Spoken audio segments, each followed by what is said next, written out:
Episode 13 पूजा।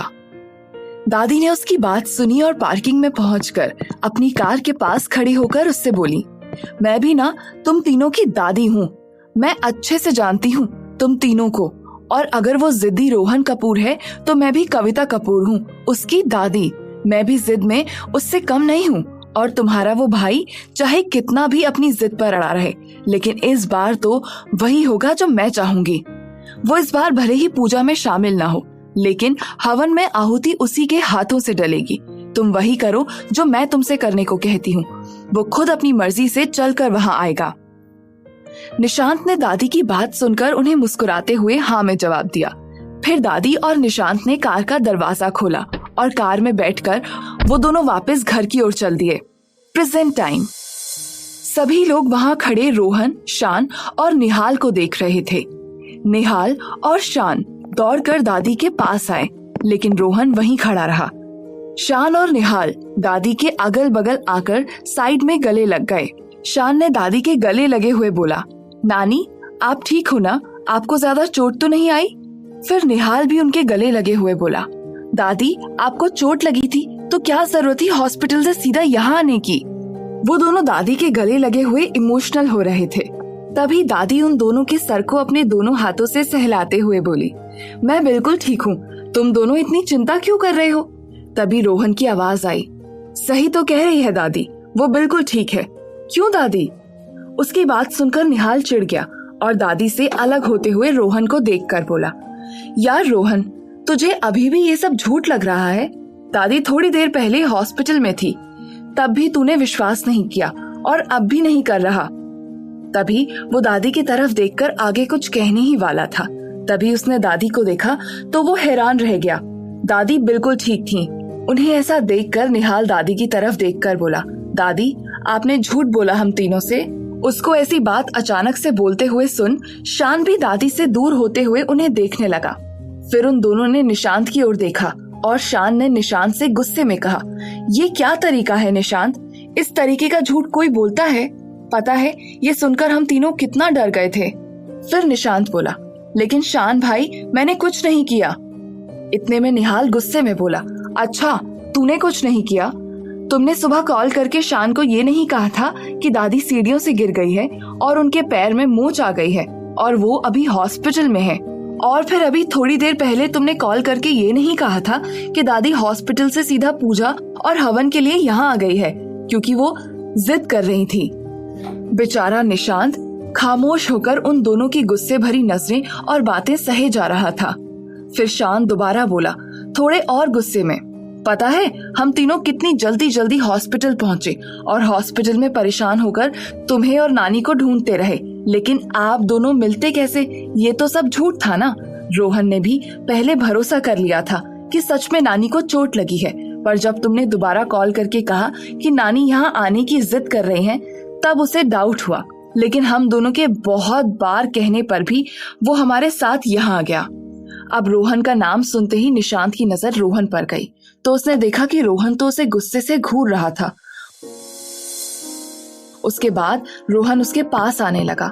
इतने में निशांत उम्मीद भरी नजरों से दादी की ओर देखने लगा, जैसे ये कह रहा हो कि शान और निहाल भाई का गुस्सा तो वो सह लेगा, लेकिन रोहन भाई से तो आप ही बचाओ दादी। रोहन जैसे ही उसके पास पहुंचा दादी की आवाज आई, बस बहुत हुआ, इसमें उसकी कोई गलती नहीं है, ये सब उसे मैंने ही करने को कहा था। तभी रोहन ने निशांत को देखते हुए कहा, ये तो मैं भी जानता हूँ दादी कि ऐसे झूठ बोलने की हिम्मत ये अकेले कर भी नहीं सकता, ये सब आपका ही प्लान होगा। फिर वो दादी की ओर पलट कर देखते हुए बोला, लेकिन दादी आपका ये प्लान फ्लॉप हो गया। मैं तो पहले से ही जानता था कि ये सब नाटक है, लेकिन इन दोनों इमोशनल फूल की वजह से यहाँ आना पड़ा। लेकिन अब ये सब नाटक खत्म हो गया है तो मैं यहाँ से जा रहा हूँ। इतनी देर में शुचिता जी, तन्वी और पंडित जी खामोश खड़े खड़े रोहन, निहाल, शान, निशांत और दादी की ओर देख रहे थे और हैरानी से सोच रहे थे कि ये सब हो क्या रहा है। रोहन वहां से जाने लगा और शान और निहाल भी उसी के पीछे जाने लगे।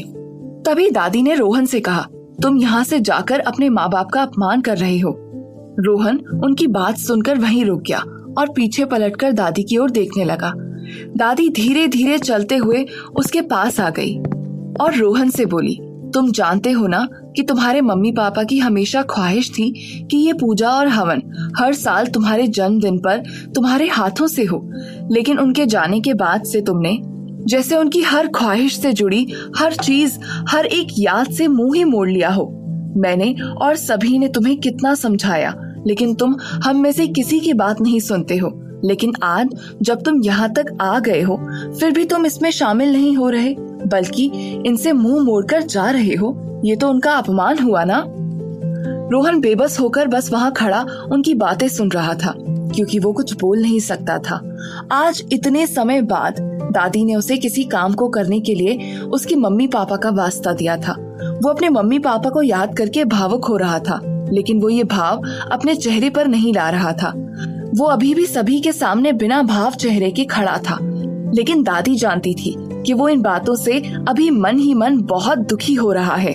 दादी फिर से अपनी बात जारी रखते हुए कहने लगी, मैंने तुम्हें आज तक इस बात के लिए कभी फोर्स नहीं किया, क्योंकि मैं जानती हूँ कि तुम इस बात से बहुत दुखी हो जाते हो, लेकिन अब मेरे पास कोई रास्ता नहीं है। तुम अपने उस दुख और दर्द से बाहर निकलने की कोशिश ही नहीं करना चाह रहे हो, और मैं अब तुम्हारे हिस्से की ये जिद ज्यादा दिन नहीं निभा सकती, क्योंकि मैं अब बूढ़ी हो रही हूँ। तुम्हें अपनी जिम्मेदारी समझनी होगी और उसे उठानी होगी।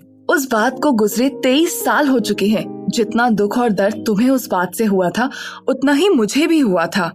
अब दादी बोलते बोलते बहुत ज्यादा भावुक हो गई थी। उनसे अब ज्यादा बोला भी नहीं जा रहा था। सभी उनकी ये हालत देख रहे थे और बुरा फील कर रहे थे। तन्वी ने तो पहली बार दादी को ऐसे देखा था, तो वो हैरान खड़ी थी और दादी की ऐसी हालत देखकर बहुत दुखी हो रही थी। उससे अब रुका नहीं गया और वो जल्दी से दादी के पास चली गई और उनके गले लगकर उन्हें शांत कराने लगी। फिर उसने रोहन की तरफ देखते हुए कहा, मुझे नहीं पता कि आप सब कौन सी बात के लिए ये बहस कर रहे हैं, लेकिन मैं इतना जानती हूँ कि दादी को ऐसी हालत में मैंने पहले कभी नहीं देखा। आपको क्या इन पर बिल्कुल भी तरस नहीं आ रहा है क्या? फिर वो वापस दादी को देखकर शांत कराने लगी। थोड़ी देर तक सभी शांति से खड़े रहे। फिर रोहन बोला, ठीक है दादी, अब बस भी करो, मैं मानूंगा आपकी बात, बताइए क्या करना है। उसकी बात सुनकर शान और निहाल एक बार के लिए हैरान हो गए, लेकिन वो खुश भी थे और वहां खड़े सभी लोग भी खुश हो गए। दादी ने जब रोहन की बात सुनी तो वो तन्वी से अलग होते हुए रोहन को देखने लगी। फिर वो उसके पास गई और उसके गले लग गई और कहने लगी, तू बहुत परेशान करता है मुझे, देख कितना रुला दिया तूने मुझे। रोहन भी बिना किसी भाव के अपने अंदाज में उन्हें गले लगाए बोला, आप भी कम ड्रामेबाज नहीं हो दादी। ये सीढ़ियों से गिरना, हॉस्पिटल जाना और पैर में मोच कुछ ज्यादा नहीं हो गया था? अपनी बात मनवाने के लिए कुछ भी बहाने बनाने लगती हो। अगली बार से ऐसे बेकार के बहाने बनाने की कोई जरूरत नहीं है। और ऐसा बकवास सा आइडिया आपके दिमाग में आया कैसे? उसकी ये बात सुनकर दादी उससे अलग हुई और तन्वी की ओर देखने लगी। तन्वी अपने मन ही मन बोलने लगी, ये चाहत की बच्ची एक दिन मरवाएगी।